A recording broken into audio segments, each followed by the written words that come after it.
With software version 2.0 for TouchControl 5 and version 1.1 for TouchMonitor 5, we introduce a new view editor. The new view editor removes several limitations known from previous versions. So it gives you basically complete freedom to place any instrument in any view. You can design a monitoring view that includes metering instruments. You can create a fader view with a loudness chart, or even build a dedicated metering page with full monitor control, or any combination of that. Really exciting news. There's also news on the UX.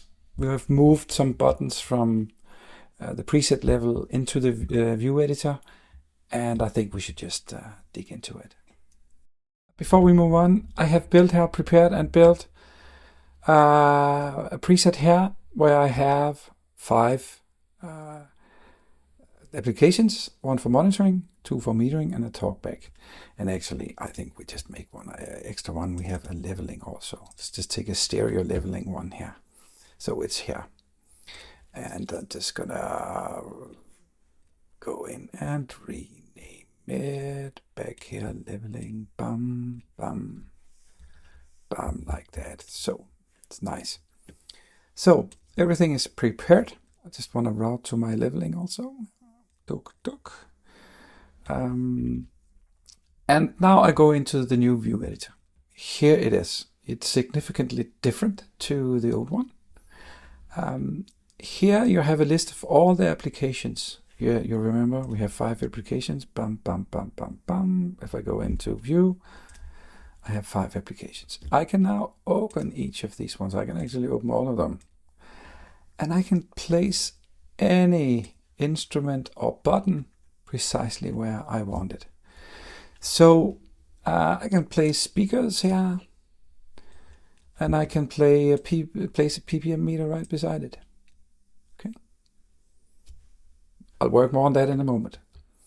Before we go on, let me just talk about this section down here with the headline preset. So preset is basically the parameters that relate to the preset. So everything you set here is common for everything in this preset. That is startup view. Right now we only have one view. Application marker. These are the markers we have here. You can see them here. Look, they can be switched on and off. Sidebar presence, always on or swipe. Looks like this. And right bar position. So a sidebar position, you can set it now to right. So you have the sidebar on the right side. You can also switch it so it's on the left side. All these parameters were available before, but since it's on a preset level, they were basically placed on this presets overview page here. But we thought, since this has actually influence on what you see on the screen here while you do the editing, better move them in here. Element, this relates to the element. So I can select this one and I can press rotate. Oh, and I go in here. I can rotate it like that. And then we have this section over here that relates to the entire view across the view pages. Or not across the view pages, actually it's to the current view, the view I'm looking at right now. You can see the name here, view 1, I can call it main view. I can then have the control bar, which is something that is per view, and I can make a new one. I make a new one. I have a new one empty here. I can make another one. And then I can use the previous next button to scroll between the 3 views I have made here. And as I said before, you can place anything in any view. So let's start doing that. So in the monitor application, I have a lot of tools here. Speakers, I have the down mixer, I have SPL, SPL numeric, I have my volume. Hey, I want my volume. I want it right here. And I also have our new input instrument, which I'll cover in another video. Then we have all the buttons that relate to monitoring. And in this case, I have set it up so I have a number of inputs. I have my main mix, I have group 1, group 2, and then I have the input from my Apple Music app here. So 4 inputs, and I can, with these buttons, I can switch between them. I also have different outputs. I have outputs for my down audio speakers. I put it over here, and my Genelecs right here, so I can switch between those. I'm gonna switch off the application mark right now because I don't use it. Beside that, I have a number of other buttons for my monitoring application. Solo cut phase. This is where I decide how this view on my device reacts. Solo speakers, will cut them. Phase will revert the phase. I also have the important reference recall. I'll put it there, and I can make it even bigger, like this one. I have mute. I have dim. I also have a mono. Now I just place them randomly. Actually, let's put them here. Mute, mono, dim, mute here. Because I also have my phones, and I probably want my phones to be down here. So, an audio speakers, Genelecs, and the phones.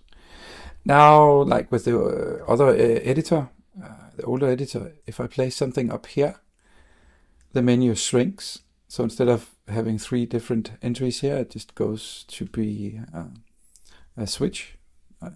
And for now, I'll just let it be here. Okay, but the cool thing, as I mentioned as a start, is that I can now place anything here. So let me rotate this back again. Rotate, groups.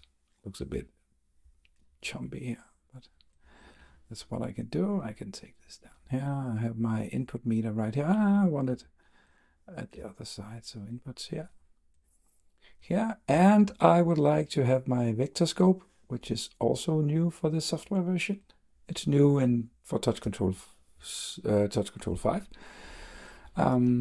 Actually, all meters in TouchMonitor 5 is now also included with TouchControl 5, so pretty cool.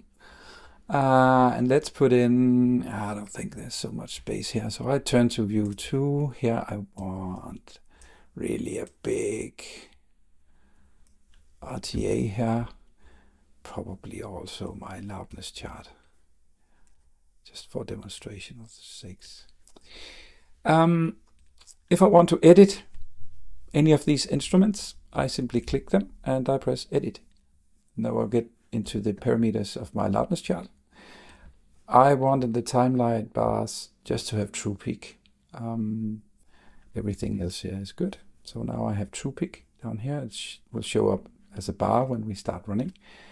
And I think that's fine. Also for the RTA, I can go in and I can have buttons for how many, for the scale steps. It goes from 6.9, 369, 6.912 dBs, I think it is.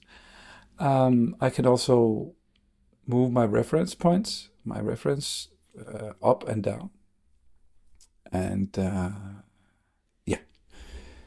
For my third view, I could go down here. I probably want some control of some channels here. My fader, I could bring in some metering for my input B here. Let's say the fader is on the input B, so I have here really nice views. And let's see, I can also take in this one. Okay, so now I've built 3 views. I can toggle between. For this one, I'd like really to have the stereo correlate also. Yeah. So for this demonstration, I have just put a lot of buttons and stuff on the screen. You might, in a daily work, try to not have so many buttons there, but anyway, it's possible now.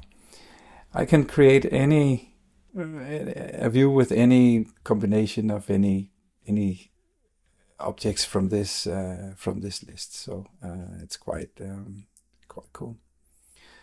Vector scope button has a mode that is switching between left, right, and stereo. So, or left, right, and MS. Sorry. So okay, that's basically it. I go back and I save, and I can now new editor is here. I can recall it on the device. And I can turn to the device and actually see how it looks. As you can see, it looks great.